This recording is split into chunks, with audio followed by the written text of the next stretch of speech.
दोस्तों, हमारी सीरीज चल रही है केनेथ एंडरसन की बुक द टाइगर रोर्स। कहानी के पिछले पार्ट्स प्लेलिस्ट में है। आगे की कहानी कंटिन्यू करते हैं। अब एंडरसन, बायरा और मुथु जब मैन ईटर टाइगर को ढूंढने के लिए पैदल जंगल में जा रहे थे और तीनों आपस में दूरी बनाकर चल रहे थे, अचानक से एंडरसन को लंबी घास के अंदर से चीख की आवाज सुनाई दी। ये चीख उस तरफ से आई थी जहां पर था 20 साल का पुजारी युवक मुथु। साथ में टाइगर की वूफ की आवाज भी आई थी। एंडरसन समझ गए थे कि टाइगर ने, यानी कि मैन ईटर टाइगर ने मुथु के ऊपर अटैक कर दिया है। बायरा जोर जोर से चिल्लाने लगा था। उसको देखकर एंडरसन भी जोर से चिल्लाने लगे थे। लेकिन जब तक ये लोग वहां पर पहुंचे जहां से आवाज आई थी, देखा मुथु सिर के बल उल्टा पड़ा हुआ था और उसका सिर स्मैश कर दिया था टाइगर ने अपना पंजा मार के। और नजदीक से देखा तो उसकी गर्दन में टाइगर के केनाइन दांत भी गड़े हुए थे, यानी कि मुथु मर चुका था। अब उसके पास की जो घास थी, मुड़ी हुई घास, वो ये बता रही थी कि मैन ईटर टाइगर वहां छिपकर मुथु का इंतजार कर रहा था। उसने पहले मुथु को अपने बगल से निकल जाने दिया और जब मुथु आगे निकल गया तो टाइगर ने पीछे से हमला किया। अब जब एंडरसन ने मुथु को सीधा किया तो जो नजारा था उसको देखकर एंडरसन और बायरा दंग रह गए। टाइगर के पंजे का जो वार था उससे मुथु की आंखें बाहर निकल आई थी और इतना प्रेशर था कि उसकी जीभ अपने ही दांतों के बीच में फंस के कट गई थी, बाहर लटक रही थी, हल्की सी अटकी हुई थी और खून इतना ज्यादा निकला था कि रेत के गड्ढों में खून भर गया था। अब मैंने मुड़ के अपने साथी बायरा की तरफ देखा। उसका काला चेहरा नीला दिखाई दे रहा था। उसके चेहरे पर कोई इमोशन नहीं था, वो स्तब्ध था। हम दोनों ने एक भी शब्द नहीं बोला। बोलते भी क्या, या कुछ बोलने लायक थे भी क्या, क्योंकि ये हमारी लापरवाही थी कि एक बिना हथियार का जवान बच्चा मर गया, क्योंकि उस इलाके में मैन ईटर टाइगर था और हमने उसे बिना हथियार के जाने दिया था। मैंने घड़ी देखी, दोपहर के 11 बजे थे। सूरज बहुत तेजी के साथ चमक रहा था। कुछ मिनट तक ये लोग बिना कुछ बोले खड़े रहे क्योंकि इनको सदमा लग गया था। लेकिन उसके बाद एंडरसन ने बायरा से कहा कि तुम्हें लग रहा था कि वो झाड़ फूंक वाली पूजा करके हम मैन ईटर टाइगर को जरूर मार देंगे, लेकिन टाइगर को मारने की बात तो दूर, उसने तो हम में से ही एक को मार दिया। बायरा ने उस वक्त तो कोई जवाब नहीं दिया। थोड़ी देर बाद बायरा बोला कि वो झाड़ फूंक वाला ओझा, वो पुजारी जिसने अपना बच्चा साथ में भेजा था, उसे मुर्गे की बलि चढ़ानी चाहिए थी। उसने मुर्गी की बलि चढ़ा दी। सिर्फ 1 रुपए की बचत हुई। उस 1 रुपए के चलते उसे अपना ग्रैंडसन खोना पड़ गया। अब मैं देख रहा था, कुछ बोलने लायक नहीं था कि मैं उसको बोलूं तो क्या बोलूं। तभी मेरे दिमाग में एक आइडिया आया। वहां पर कुछ बोल्डर्स पड़े थे। मैं एक के ऊपर जाके खड़ा हो गया, आसपास का जायजा लेने लगा। उस लड़के की बॉडी मुझसे 10 गज की दूरी पर थी। ये फासला कोई ज्यादा फासला नहीं था और मैंने देखा वहां 3-4 और भी पत्थर हैं, लेकिन उनमें से सबसे ऊंचा पत्थर यही था जिसके ऊपर मैं खड़ा था। अब मेरे दिमाग में आइडिया आ चुका था कि यहां पर 3-4 पत्थर तो पहले से ही पड़े हैं। अगर कुछ और पत्थर लाके डाल दिए जाए तो क्या ये बात टाइगर को मालूम चलेगी, या इस बात को टाइगर नोटिस करेगा? शायद नहीं करेगा। अब मैंने बायरा से कहा, आज की रात काली रात होने वाली है, टाइगर भूखा है। तभी वो गांव की तरफ गया था खाने की उम्मीद में। वो इस बॉडी पर जरूर आएगा। हम टाइगर के आने के पहले यहां पर आके बैठ जाएंगे और जहां पर ये पत्थर है, यहां पर हम कुछ और पत्थर लगा देंगे। मुझे पूरी उम्मीद है कि टाइगर आएगा, क्योंकि वो बहुत ज्यादा भूखा है और इतने नजदीक से, और मेरी टॉर्च की रोशनी भी उस पर पड़ जाएगी और मुझे नहीं लगता कि मैं निशाना चूकूंगा। अब बायरा ने एंडरसन से कहा, हुजूर, आप पागल हो गए। जैसे ही टाइगर उस हाइड को, उन पत्थरों के जमावड़े को देखेगा, उसे शक हो जाएगा और हो सकता है वो वहीं से भाग जाए। और अगर वो इन्वेस्टिगेट करने के लिए उन पत्थरों पर चढ़ गया तो वो आपसे ऊपर होगा, कमांडिंग पोजीशन में होगा और आप उसका मुकाबला नहीं कर पाएंगे। और बारह ने बोला कि दूसरी तरफ ये हमारा फर्ज है कि जो बच्चा मर गया है उसके ग्रैंडफादर को हम उसके मरने की सूचना दें, और वहां से और लोग आएंगे और मेरे ख्याल से वो उसे आज ही ले जाकर जलाना पसंद करेंगे। और ऐसा करने से उस बच्चे की आत्मा को शांति मिलेगी। और अगर हम उसे यहीं पर पड़े रहने देंगे टाइगर के हाथों खाए जाने के लिए, तो उसकी आत्मा को शांति नहीं मिलेगी और कहीं ना कहीं हमारे फर्ज में भी कमी रह जाएगी। एंडरसन ने कहा, टाइगर उसे खा नहीं पाएगा, ये मेरा वादा है। मैं उसके शरीर को खाने नहीं दूंगा। और क्या ये उस राक्षस से बदला लेने का एक बेहतरीन मौका नहीं है? और अगर मैं उस टाइगर को मारने में कामयाब हो गया तो क्या बहुत सारी जानें बच नहीं जाएंगी? और क्या इस बात की संभावना नहीं है कि तुम खुद मर जाओ उस टाइगर के हाथों? और इस तरह से हाथ आया शिकार छोड़ देना क्या समझदारी होगी? बारह ने कोई जवाब नहीं दिया, लेकिन मुझे साफ साफ लग रहा था अब वो कमजोर पड़ रहा था। उसका दृढ़ निश्चय खत्म हो रहा था। उसके चेहरे पर मासूमियत थी। अब बारह ने बोला कि उन लोगों से हम ये बोल देंगे कि उसको टाइगर ने मार दिया, लेकिन हमें उसकी बॉडी नहीं मिल पाई। कल सुबह जाकर हम दोबारा उसकी बॉडी ढूंढेंगे। आज रात आप बैठ जाइए बॉडी के नजदीक चट्टानों के पीछे। मैं बैठूंगा पेड़ के ऊपर बंदर की तरह। हालांकि मैं आपको दिखाई नहीं दूंगा, लेकिन मैं आपको सुन सकता हूं। अगर आपको मेरी मदद की जरूरत हो तो आप आवाज लगाना, मैं हाजिर। इस तरह से बायरा ने अपने जमीर को शांत किया और हम लग गए अपने काम पर ताकि उस मैन ईटर को शांत किया जा सके। टाइगर को किसी तरह का शक ना होने पाए, इसलिए हम थोड़ी दूर चले गए, करीब 200 गज की दूरी पर। वहां कई सारे पत्थर थे। उसके बाद वहां से बड़े बड़े पत्थर हमने एक एक करके उठाए और एक सर्किल सा बना के रख दिया उस जगह पर जहां पर ऑलरेडी 4 बोल्डर्स पड़े हुए थे। अब जो बड़े पत्थरों की फाउंडेशन बन गई थी उसके ऊपर हमने छोटे पत्थर भी रख दिए ताकि इतनी जगह बन जाए 3 साढ़े 3 फीट ऊंची कि उसके पीछे एंडरसन छिप सके। और इससे बड़ी ऊंचाई करने पर टाइगर को शक हो जाता और हमारा प्लान फेल हो जाता। उसके बाद हम लोग घास उखाड़ने चले गए काफी दूर। हालांकि यह बहुत मुश्किल काम था क्योंकि धूप बहुत तेज थी और हमें घास वगैरह दूर से उखाड़नी पड़ रही थी ताकि टाइगर को कोई शक ना होने पाए। हमने घास वगैरह लगा के उस हाइड को ऐसा बना दिया कि जिसके पीछे मैं छिप जाऊं और टाइगर को मालूम भी ना चले। अब जब एंडरसन मांची से चले थे, जब उस झाड़ फूंक वाले ओझा ने कहा था कि आप लोग चले जाइए, आपको मैन ईटर टाइगर जरूर मिलेगा, तो एंडरसन को उम्मीद थी नहीं कि भरी दोपहरी में टाइगर मिल जाएगा, वो भी मैन ईटर। ये केवल अपनी राइफल लेके आए थे, ना तो टॉर्च लाए थे ना ही वाटर बॉटल। अब बायरा को अकेले भेजना खतरे से खाली नहीं था क्योंकि उसके पास हथियार नहीं था।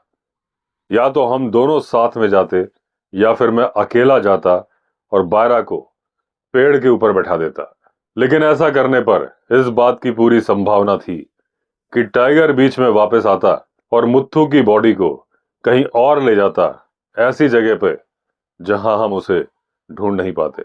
हमने फुसफुसा के बातें करी और इस नतीजे पर पहुंचे कि हम दोनों में से कोई भी नहीं जाएगा। पानी नहीं है, कोई बात नहीं, हम यहीं बैठेंगे अपनी पोजीशन लेकर। अब एंडरसन को बैठना था उस किले के अंदर, 3.5 फीट ऊंचे किले के अंदर जो उन्होंने पत्थर और घास से बनाया था। बायरा बैठने वाला था एक पेड़ पर जो कि दिखाई तो नहीं देता, लेकिन कोई भी आवाज करता तो वो आवाज सुनी जा सकती थी। अब इन लोगों को पूरी उम्मीद थी कि टाइगर भूखा है, उसने एक इंसान को मारा है, अपने शिकार पर वापस आएगा। बस एक बात का इनको डर था कि कहीं ऐसा ना हो जाए कि जब ये किला बना रहे थे टाइगर कहीं आसपास ही होता और उसने किला बनाते हुए देख लिया होता। तो ऐसी कंडीशन में टाइगर वापस नहीं आएगा, ऑलरेडी जा चुका होगा बहुत दूर। बस हमें उम्मीद एक बात की थी कि वो पहाड़ पर ऊपर चला गया होगा पानी की तलाश में, क्योंकि गर्मी बहुत ज्यादा है, और उसने हमें सुना नहीं होगा और हमें किला बनाते हुए देखा नहीं होगा। अब इन लोगों ने पेड़ की तलाश शुरू कर दी जिस पर बायरा को बैठना था। आधे फरलॉन्ग की दूरी पर एक इमली का पेड़ था, सूटेबल पेड़ था जिसमें बायरा रात भर बैठ सकता था, और सुबह जब एंडरसन आवाज लगाते तो इनकी आवाज सुन के आ भी जाता। दोपहर के 2:30 बजे थे और ये वो टाइम था जो दिन में सबसे ज्यादा गर्म होता है। उस टाइम पर बायरा इमली के पेड़ पर चढ़ गया और मुझे हिदायत दे गया कि आप आराम से बैठो, गलती से भी सो मत जाना। बायरा को पेड़ पर बैठा के मैं वापस अपने उस छोटे से किले के अंदर आया। 3.5 फीट ऊंचा पत्थरों से बना, ऐसे पत्थर जो गर्मी से धधक रहे थे, उनके ऊपर फांद कर मैं बीच में बैठ गया। कोशिश कर रहा था कि आराम से बैठूं, अपने आप को शांत रखूं, संयमित रखूं। अब पहली मुश्किल ये आन पड़ी कि जमीन बहुत ज्यादा गर्म थी, उस पर बैठा ही नहीं जा रहा था। तो एंडरसन उकड़ू बैठे हुए थे और ऐसी कंडीशन में उनका सर उस 3.5 फीट ऊंची पत्थर की दीवार के बाहर दिख रहा था। तो ऐसे में उन्हें अपना सर झुका के बैठना पड़ रहा था। तो ये कंडीशन बहुत ज्यादा पेनफुल थी। लेकिन फिर एंडरसन ने यह रियलाइज किया कि यह पोजीशन बहुत ज्यादा खतरनाक है, क्योंकि अगर टाइगर आ भी गया तो सिर झुकाए हुए वो उसे देखेंगे कैसे। तो एंडरसन वहां से उठे, थोड़ी दूरी पर गए और कुछ मोटे तने घास के तोड़े और इनके सर पर जो पगड़ी थी और जो शिकारी हेड था उसके अंदर रखे। अब जब ये वापस आके बैठे तो इन्होंने घास को कुछ इस तरीके से लगा लिया था कि कहीं से भी देखा जाए तो वो हैट नजर नहीं आएगा, सिर्फ और सिर्फ घास नजर आएगी। अब एंडरसन वापस उस जगह आके बैठ गए और कोशिश कर रहे थे कि बिल्कुल भी हिले नहीं। अब एंडरसन ने देखा कि वो अपनी आंखों से पत्थरों के किनारे से देख पा रहे हैं और चाहें तो चारों तरफ देख सकते हैं। अगर धीरे धीरे मूवमेंट करेंगे तो टाइगर को बिल्कुल भी मालूम नहीं चलेगा, क्योंकि घास हिलती हुई अगर टाइगर को दिखेगी भी तो हवा चल रही थी, टाइगर को यही लगेगा कि ये घास हवा की वजह से हिल रही है। लेकिन फिर एंडरसन ने रियलाइज किया कि इस पोजीशन में ज्यादा देर तक बैठा नहीं जा सकता। उनकी एड़ी भी दर्द दे रही थी और उनकी जांघें भी दर्द दे रही थी। तो वो हल्की हल्की पोजीशन चेंज करते रहे जब तक 4 नहीं बज गए, और 4 बजने के बाद जमीन थोड़ी ठंडी हुई और उसके बाद ये बैठ गए पालथी मार के। आसपास के सारे पक्षी चुप थे, जानवर भी चुप थे, किसी तरह की कोई अलार्म कॉल नहीं हो रही थी, यानी कि टाइगर अभी आसपास नहीं था। गर्मी इतनी ज्यादा पड़ रही थी कि टाइगर भी आराम कर रहा होगा किसी पेड़ की छाया में।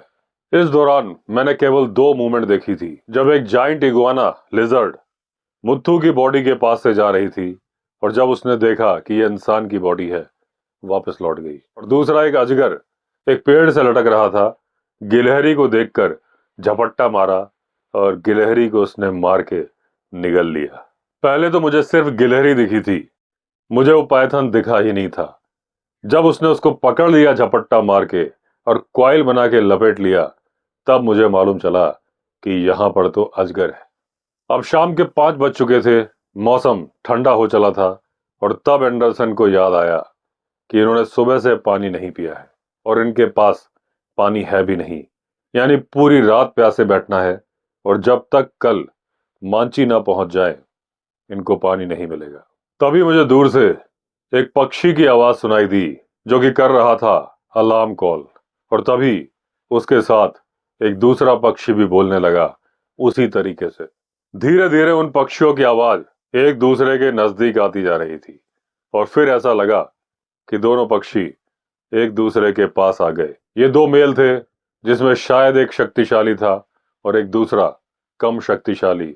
अब इनका झगड़ा होने वाला था। अब मुझे झगड़ा होने की आवाजें सुनाई दे रही थी। वो दोनों पक्षी दिख तो रहे नहीं थे, और उसके बाद एक पक्षी ने हार मान ली और रणभूमि को छोड़ के चला गया।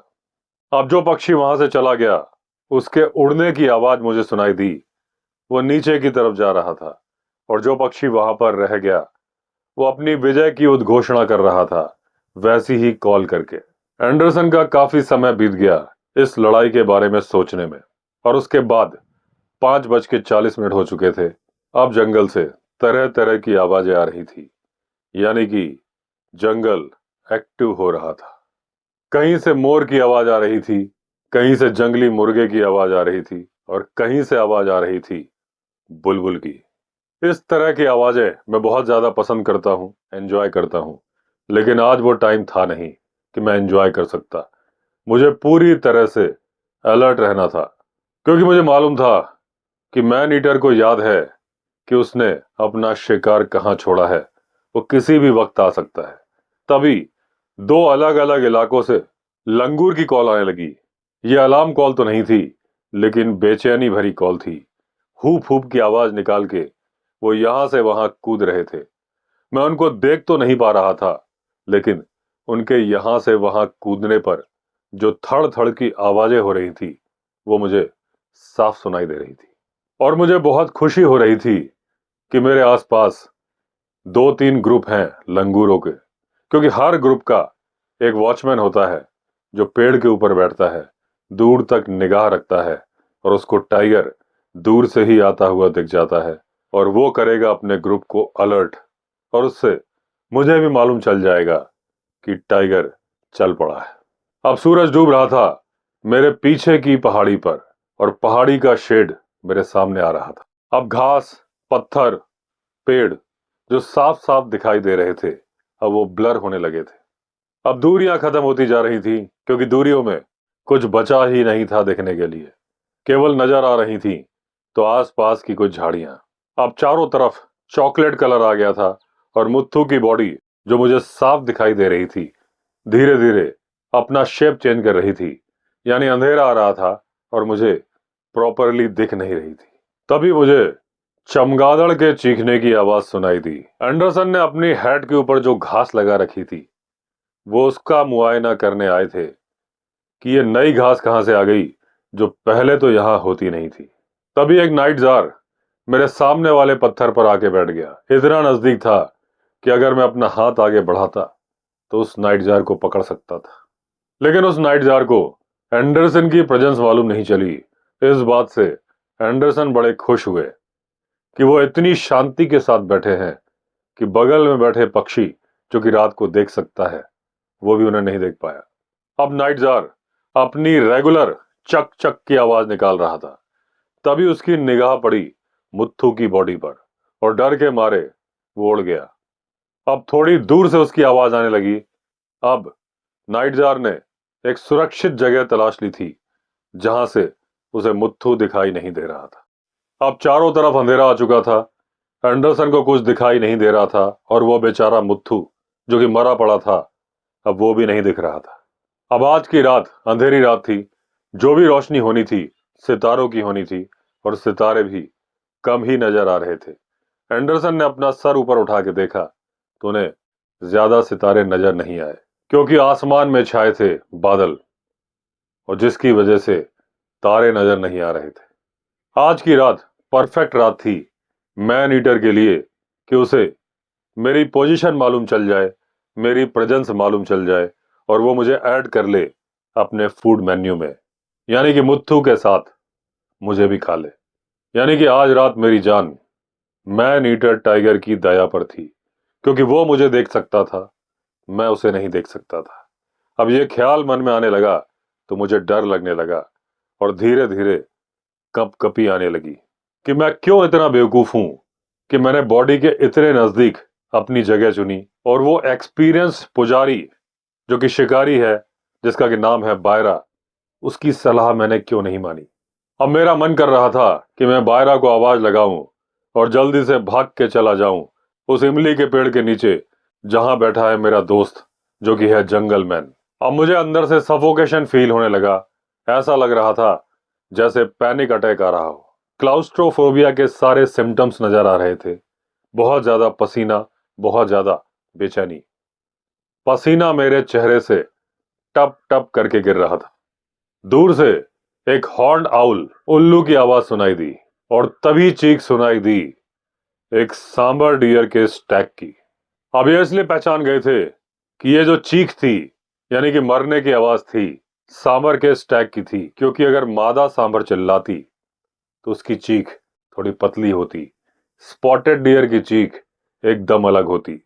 अब उस सांबर डियर को किसने मारा? या तो जंगली कुत्तों ने, या लेपर्ड ने, और या फिर टाइगर ने। अब जंगली कुत्तों ने तो उसे मारा नहीं होगा, क्योंकि जंगली कुत्ते जब अपने शिकार का पीछा करते हैं तो आवाजें निकालते हैं और वो आवाजें दूर से सुनी जा सकती हैं। और दूसरी खास बात, जंगली कुत्ते काली अंधेरी रात में शिकार नहीं करते। अब या तो बड़ा तेंदुआ है जो कि सांबर को मारने में सक्षम है, और या फिर इसे मारा है टाइगर ने। इतने बड़े सांबर को मारना और किसी जानवर के बस में नहीं है। अगर तेंदुए ने मारा है तो बड़ा तेंदुआ है और उसे अपनी सारी शक्ति झोंकनी पड़ गई होगी उस सांबर को मारने के लिए। यानी कि पूरी संभावना थी कि इस सांबर को टाइगर ने मारा है। लेकिन क्या यह टाइगर वही टाइगर है जिसकी मुझे तलाश है? क्योंकि यह टाइगर मैन ईटर है, यह इंसानों की तलाश में जाता है। मैं पहले भी देख चुका हूं कि इसे जानवरों से कोई मतलब नहीं है। तो जिस टाइगर ने सांबर को मारा, क्या वो दूसरा टाइगर है?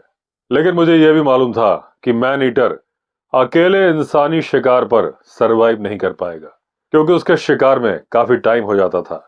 यानी मैन ईटर भी जानवर मारता था, और यह मैन ईटर बहुत ज्यादा भूखा था, इसे कई दिन से शिकार नहीं मिला था। तो पूरी संभावना है कि मुत्थू की बॉडी के पास ये वापस आ रहा हो और रास्ते में इसका सामना हो गया सांबर से और उसने उसे अपना शिकार बना लिया। अब क्योंकि टाइगर सांबर को मार चुका है तो पूरी रात बैठकर उस सांबर को ही खाएगा, यानी कि मुत्थू की बॉडी के पास नहीं आएगा। ऐसे ख्याल मेरे मन में आ रहे थे और मुझे बहुत ज्यादा निराशा हो रही थी। तो दोस्तों, आज के एपिसोड में इतना ही। बाकी की कहानी कंटिन्यू करेंगे अगले पार्ट में। अगर आपने चैनल सब्सक्राइब नहीं किया है तो चैनल सब्सक्राइब कर दीजिए। चलिए फिर मिलते हैं, तब तक के लिए all the best. Vande Mataram.